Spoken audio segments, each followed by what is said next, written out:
حضرت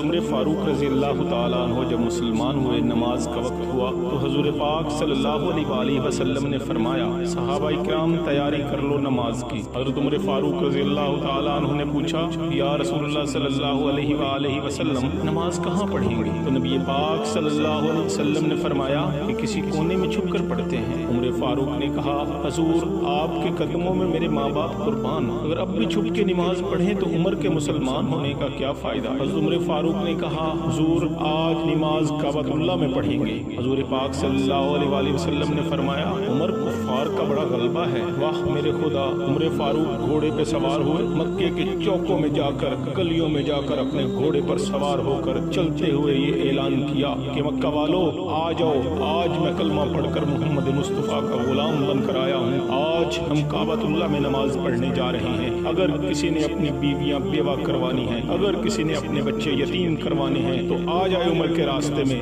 روک کر دکھائے۔ خدا کی قسم جب عمر فاروق رضی اللہ تعالیٰ عنہ مسلمان ہوئے تو مکے کے کافروں نے گلیوں میں نکل کر ماتم کیا کہ ہائے آج آدھا مکہ ہم سے چھینا گیا۔ عمر فاروق واپس آئے، حضور صلی اللہ علیہ وآلہ وسلم سے کہا اے میرے حضور آپ آگے چلیں، میں آپ کے پیچھے چلتا ہوں، بیت اللہ میں نماز پڑھیں گے۔ میں دیکھتا ہوں کس کافر کی جرت ہے جو ہمارا راستہ روکے۔ صحیح سلامت بیت اللہ کے دروازے پر پہنچے۔ جب بیت اللہ کا دروازہ کھولا تو میرے نبی نے خوشی میں نعرہ تکبیر بلند کیا۔ اللہ اکبر کی صدا مکے میں پہلی بار یوں گونجی کہ کفر کے کوٹ میں گر پڑے، بیت اللہ کو بتوں سے پاک کیا اور مسلمانوں نے کھلے عام عبادت کی۔ اسلام کو طاقت